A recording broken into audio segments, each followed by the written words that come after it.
السلام علیکم ورحمۃ اللہ وبرکاتہ۔ الحمد للہ رب العالمین والصلاة والسلام علی سید المرسلین، اما بعد فاعوذ باللہ من الشیطان الرجیم، بسم اللہ الرحمن الرحیم۔ برادران عزیز و معزز خواتین، آج کی اس نشست میں سورۃ الرعد کی آیت نمبر 12 اور 13 کا ترجمہ و تفسیر پیش کرنے کی سعادت حاصل کی جائے گی۔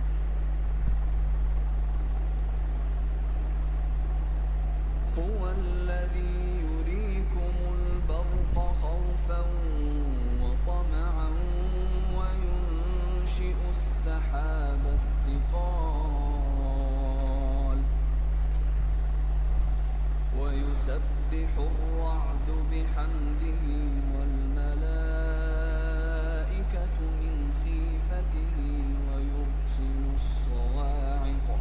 ويرسل الصواعق فيصيب بها من يشاء وهم يجادلون في الله وهو شديد المحال۔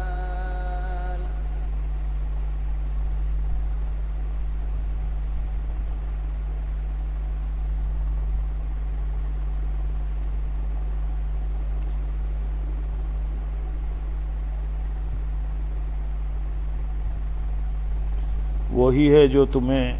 بجلی دکھاتا ہے اس حال میں کہ تم ڈرتے ہو یا امید کرتے ہو، اور وہ بھاری بادل پیدا فرماتا ہے۔ وہی ہے جو تمہیں بجلی دکھاتا ہے۔ اس آیت میں اللہ تعالیٰ نے اپنی عظیم قدرتوں میں سے ایک ایسی چیز کا بیان فرمایا ہے کہ جو ایک اعتبار سے نعمت ہے اور ایک اعتبار سے عذاب ہے۔ آیت کا خلاصہ یہ ہے کہ رب عز و جل وہی ہے جو اپنے بندوں کو بجلی دکھاتا ہے اس حال میں کہ بعض لوگ بجلی گرنے سے ڈر رہے ہوتے ہیں اور بعض لوگ بارش کی امید کر رہے ہوتے ہیں۔ یاد رہے کہ بارش مقیم اور مسافر دونوں کے لیے کبھی نقصان کا سبب ہوتی ہے کہ اس سے ان کے مال و اسباب اور ذخیرہ کی ہوئی اجناس وغیرہ خراب ہو جاتی ہے، اور کبھی فائدے کا باعث ہوتی ہے کہ مسافر کو اپنی ضروریات میں استعمال کے لیے پانی مل جاتا ہے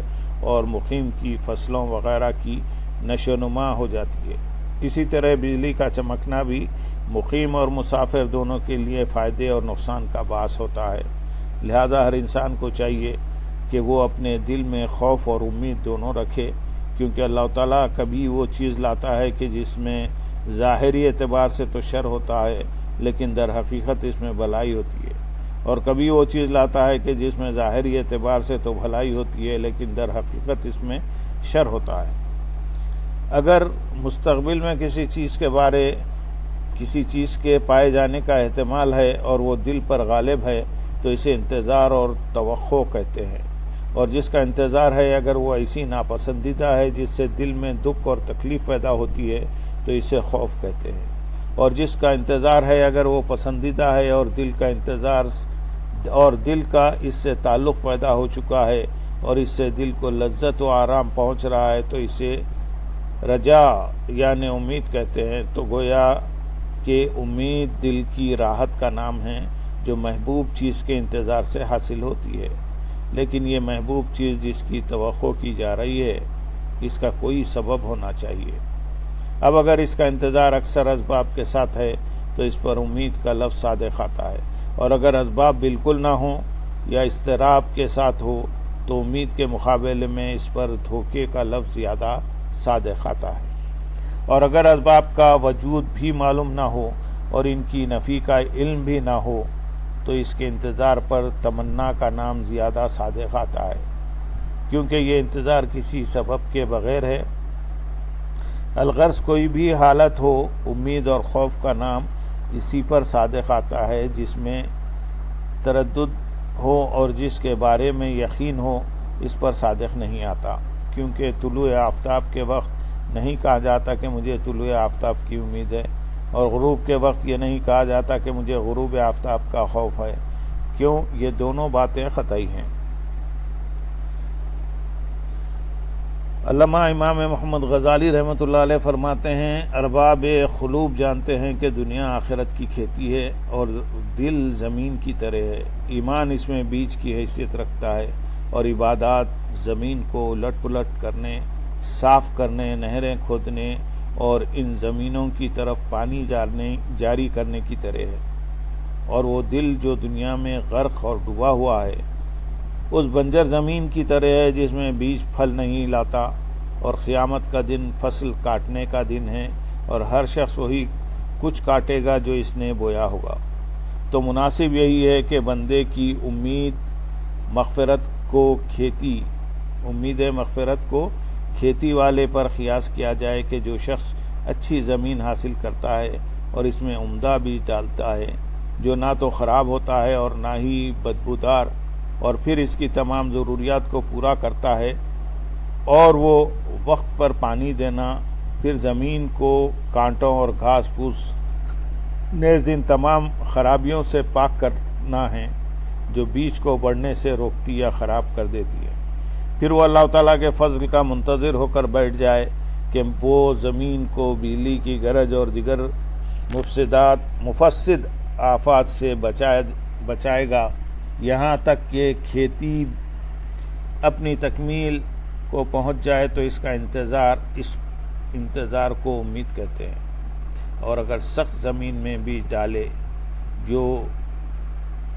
شور زدہ ہو اور بلندی پر ہو جس تک پانی نہیں پہنچ سکتا اور بیج کی پرواہ بھی نہ کرے،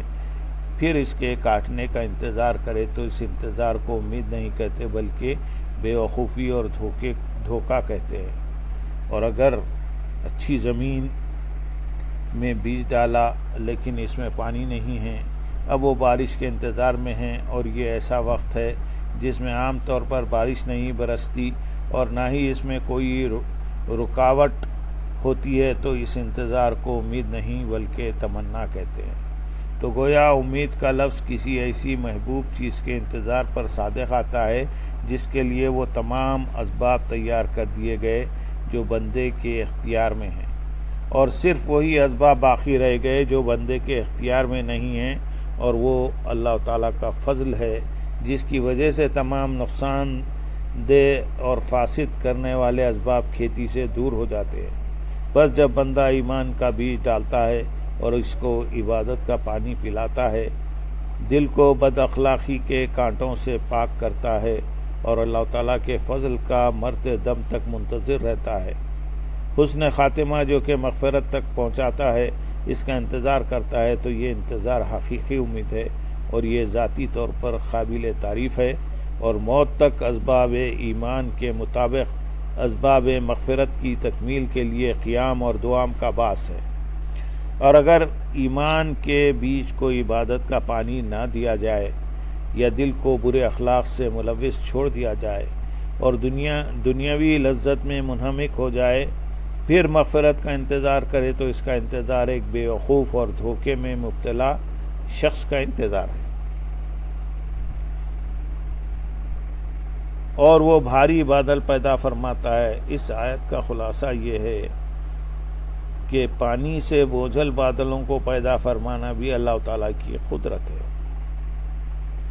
آیت نمبر 13 میں ارشاد ہے، اور رعد اس کی حمد کے ساتھ تسبیح بیان کرتا ہے اور اس کے خوف سے فرشتے بھی تسبیح کرتے ہیں، اور وہ کڑک بھیجتا ہے تو اسے جس پر چاہتا ہے ڈال دیتا ہے، حالانکہ وہ لوگ اللہ کے بارے میں جھگڑ رہے ہوتے ہیں اور وہ سخت پکڑنے والا ہے۔ اور گرج اس کی حمد کے ساتھ تسبیح بیان کرتی ہے۔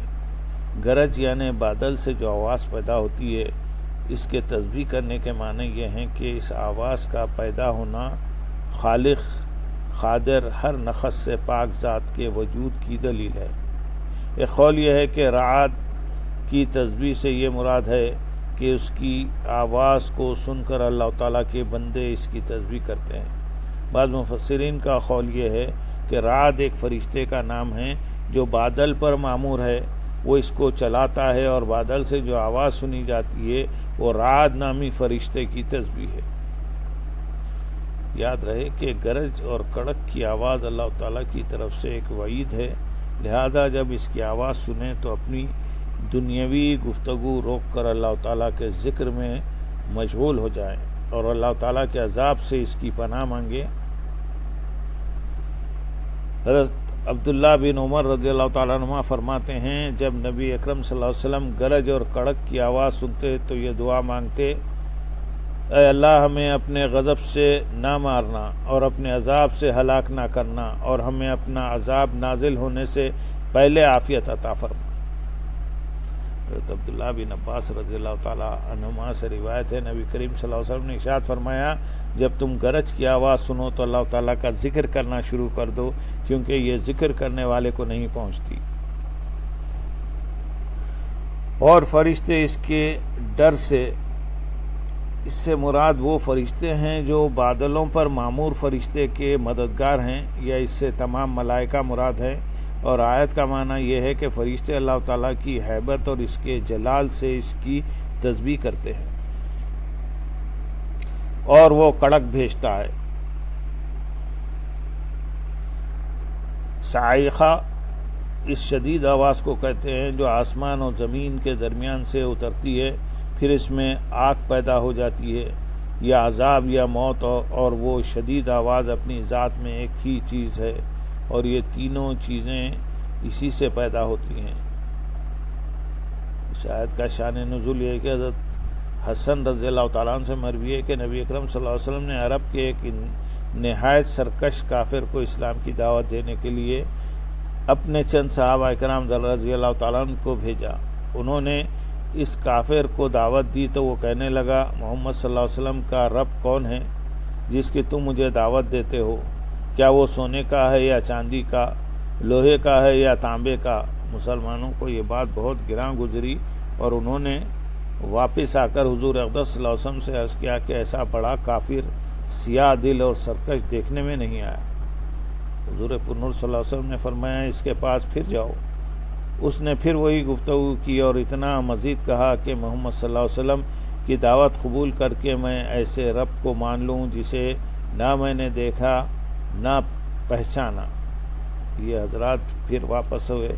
اور انہوں نے عرض کی کہ حضور صلی اللہ علیہ وسلم اس کی خباثت تو اور ترقی پر ہے۔ ارشاد فرمایا پھر جاؤ۔ صحابہ اکرام رضی اللہ تعالیٰ عنہ حکم کی تعمیل کرتے ہوئے پھر گئے۔ جس وقت اس سے گفتگو کر رہے تھے اور وہ ایسی ہی سیاہ دلی کی باتیں بک رہا تھا تو ایک بادل آیا، اس سے بجلی چمکی اور کڑک پیدا ہوئی، کچھ دیر بعد بجلی گری اور اس کافر کو جلا دیا۔ یہ حضرات اس کے پاس بیٹھے رہے، اور جب وہاں سے واپس ہوئے تو راستے میں انہیں صحابہ اکرام رضی اللہ تعالیٰ عنہ کی ایک اور جماعت ملی۔ وہ کہنے لگے کہیے وہ شخص جل گیا؟ ان حضرات نے کہا آپ لوگوں کو کیسے معلوم ہو گیا؟